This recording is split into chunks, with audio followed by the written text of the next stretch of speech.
कश्मीर के पहलगाम में आतंकवादियों ने जो कुछ किया,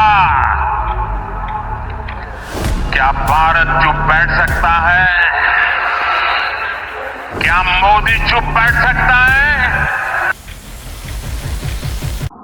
जब कोई राष्ट्र की अस्मिता पे सवाल उठाता है, राष्ट्र की अस्मिता पे वार करता है, तो उसकी मिट्टी भी उसका इतिहास नहीं संभालता, उसकी मिट्टी भी उसके इतिहास को नहीं संभाल पाता और उसका इतिहास किसी कोने में एक दफना दिया जाता है, उसको मिट्टी में मिला दिया जाता है। और ये आज का भारत देश हमारा नया भारत देश है, जो सहता नहीं, वार करता है और सीधा आर पार का लड़ाई लड़ता है। जी हाँ, दाहोद में पीएम नरेंद्र मोदी की हुंकार। पीएम नरेंद्र मोदी ने ये कहा कि सिंदूर मिटाने वाले को मिट्टी में मिला देंगे। जी हाँ दोस्तों, मैं आपसे बता दूं कि नरेंद्र मोदी ने गुजरात के दाहोद में ये बड़ा बयान देते हुए अपनी प्रतिक्रिया जाहिर की कि जो लोग, जो आदमी, जो व्यक्ति, जो आतंकवादियों ने सिंदूर मिटा दिया, सिंदूर मिटाने का प्रयास किया है, उसको मिट्टी में मिलाने का काम भारत सरकार और नरेंद्र मोदी करेंगे। जब कोई हमारी बहनों के सिंदूर को मिटाएगा तो उसका भी मिटना तय हो जाता है। जी दोस्तों, मैं आपसे बता दूं कि नरेंद्र मोदी ये बड़ा बयान देते हुए भारत को ये बताते हैं कि भारत कहीं से भी कहीं इसमें कमजोर नहीं है। भारत आज विश्व की चौथी सबसे बड़ी इकोनॉमी बनने जा रहा है, लेकिन किसी भी आतंकवादी हमला और आतंकवादी लोगों को कहीं से कहीं तक इसमें नहीं सहेगा और इसका बदला पूर्णतः लेगा। जी हाँ, मैं प्रिंस प्रताप गुप्ता आपका स्वागत करता हूं हमारे चैनल पे। और साथियों, पीएम नरेंद्र मोदी ने ये बड़ा बयान देते हुए देश विरोधी, राष्ट्र विरोधी और आतंकवादियों को ये सावधानी बरतने के लिए चिताया है और ये भी बताया है कि इसके लिए नरेंद्र मोदी कभी नहीं झुकेंगे। फिर सवाल यही उठता है कि आखिर क्यों ये लोग भारत की बहु बेटियों के सिंदूर को उजाड़ना चाहते हैं, सिंदूर को मिटाना चाहते हैं, और क्यों पीएम मोदी ने मंच से दी ऐसी बड़ी चेतावनी। जी दोस्तों, ये बड़ी चेतावनी साबित हो रही है और ये नरेंद्र मोदी जो भाषण दिए हैं, जो बयान दिए हैं कि सिंदूर मिटाने वाले को मिट्टी में मिला देंगे, ये कहीं से कहीं तक इसमें कमजोर बयान साबित नहीं हो सकता है। भारत अब ये नया भारत बन चुका है और भारत चुन चुन के बदला लेने में अब माहिर हो चुका है। जी दोस्तों, गुजरात के दाहोद में एक संदेश गूंजा जिसमें न सिर्फ आतंकवादियों को जवाब दिया गया, बल्कि उनके समर्थकों को भी चेताया गया और उनके समर्थकों को भी चेतावनी दी गई कि इसके बाद या फिर ये जो आतंकवादी हमला हुआ था, उसके आतंकवादी हमले में भारत भले ही 2 कदम पीछे हटकर सीज फायर को कबूल किया है, लेकिन जो लोग भारत की माताओं बहनों को सिंदूर मिटाना चाहते हैं, उनको मिट्टी में मिलाने का काम नरेंद्र मोदी करेंगे। नरेंद्र मोदी ने यह भी कहा कि जो लोग भारत की बहनों के सिंदूर को मिटाना चाहेंगे, मिटाने का प्रयास करेंगे, सिंदूर पे हमला करेंगे, उनको मिट्टी में मिलना तय है। ये बयान सिर्फ एक चेतावनी नहीं, एक राष्ट्र नायक वचन है। फिर सवाल ये भी उठता है कि क्या नरेंद्र मोदी केवल सिर्फ भाषण देते हैं? क्या वो रियल में कुछ करते हैं या नहीं करते हैं? अगर करते हैं तो उन्होंने सीज फायर को क्यों कबूल किया और सीज फायर के बाद क्यों पीछे हटे? साथियों, मैं आपसे बता दूं कि नरेंद्र मोदी को इंटरनेशनल सपोर्ट में भी रहना है, इंटरनेशनल लेवल पर भारत की एक अच्छी छवि भी बनानी है और इसके साथ साथ सभी चीज़ों को साथ में लेकर चलना होता है। पर वही बात आती है कि क्या नरेंद्र मोदी केवल एक भाषण देते हैं? अगर नरेंद्र मोदी सिर्फ एक भाषण देते तो आज पाकिस्तान सीज फायर कबूल नहीं करता और पाकिस्तान के पास केवल यही एक चारा बचा था।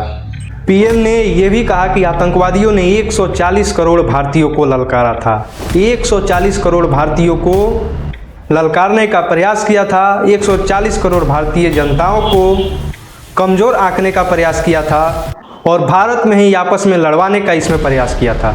और वो भूल गए थे कि ये नया भारत है, ये पुराना भारत नहीं, ये नया भारत और विकसित भारत है, जहां भारत सिर्फ अब जवाब नहीं देता है, सीधे उनके ठिकानों पर मिसाइलें छोड़ता है और उनके ठिकानों को मिट्टी में मिलाने का काम करता है। भारत अब झुकता नहीं, लोगों को झुकाता है और भारत भले 2 कदम पीछे हटता है, लेकिन एक बड़ी छलांग मारने के लिए। पीएम मोदी ने यह भी कहा है कि पहले की सरकारें सिर्फ फाइलें पलटती थी और आज हम आतंकवादियों के ठिकाने पर मिसाइल बरसा के आतंकवादियों के ठिकानों को तबाह करते हैं और आतंकवादियों के ठिकाने को मिट्टी में मिलाते हैं। साथियों, मैं आप सभी को ये बता दूं कि ये सिर्फ एक भाषण नहीं था, ये एक संदेश था उन लोगों के लिए जो लोग भारत में रहकर भारत का ही विरोध करते हैं और दूसरे देशों को, दुश्मन देशों को सपोर्ट करते हैं, चाहे दिल से हो या फिर कहीं से भी कहीं तक इसमें सपोर्ट करते हो, उनके लिए एक कड़ी से कड़ी चेतावनी है।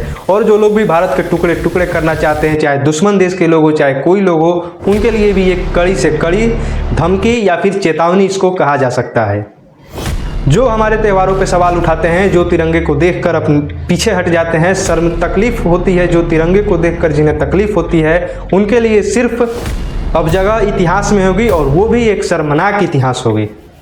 नरेंद्र मोदी ने ये साफ कर दिया है कि देश की बहू बेटियों पे जो लोग बुरी नज़र से देखेंगे, जो लोग उन पे नज़र उठाएंगे और उनकी उठी हर नज़र अब सिर्फ जवाब नहीं सजा पाएगी। जी हाँ दोस्तों, अब केवल जवाब नहीं दिया जाएगा, अब केवल सजा दिया जाएगा। केवल अब युद्ध होगा और युद्ध के नाम पर केवल युद्ध ही होगा। साथियों, ये लड़ाई केवल सरहद तक ही नहीं, केवल सरहद पार ही नहीं, ये लड़ाई आइडियोलॉजी के खिलाफ भी है। जी हाँ दोस्तों, आइडियोलॉजी यानी उन लोगों के खिलाफ है जो लोग देश को तोड़ना चाहते हैं, जो लोग देश के टुकड़े टुकड़े करने का ख्वाब देखते हैं और जो लोग देश में एकता अखंडता को खंडित करके देश में आपस में ही लड़वाना चाहते हैं, उनके लिए ये खुली की खुली चेतावनी है। फिर कुछ लोग सवाल उठाते हैं कि नरेंद्र मोदी केवल भाषण देते हैं, उनसे कुछ होने वाला नहीं है। लेकिन यही वो नरेंद्र मोदी है जो जिनके कारण पाकिस्तान आज घुटने पे बैठा हुआ है। मास्टरमाइंड ट्रंप इसमें चारों तरफ से दिमाग लगाकर हार चुके, लेकिन इसमें कहीं से कहीं तक मोदी का निर्णय नहीं बदल पाया। मोदी जो सोचते हैं वो करते हैं और उन्होंने ये साफ साफ साबित भी कर दिया है। साथियों, नरेंद्र मोदी प्रधानमंत्री जरूर हैं, लेकिन वो वैसे प्रधानमंत्री हैं जो ना कभी पीछे हटते हैं और पीछे हटते भी हैं तो 2 कदम पीछे हटते हैं एक बड़ी छलांग मारने के लिए।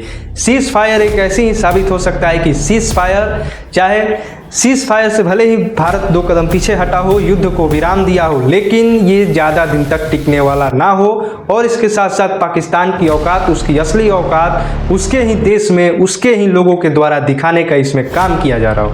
साथियों, आज से पहले की जो भी सरकारें थी, कोई भी ऐसी हमला होने के बाद दूसरे देशों से मदद मांगती थी, यूनाइटेड नेशन से मदद मांगती थी और वहाँ पे जाके अपनी दर्द को बयां करती थी। लेकिन आज नरेंद्र मोदी जब प्रधानमंत्री बन चुके हैं, प्रधानमंत्री हैं और नरेंद्र मोदी ना किसी से मदद मांगते हैं और ना ही वो किसी के खिलाफ जाने का प्रयास करते हैं।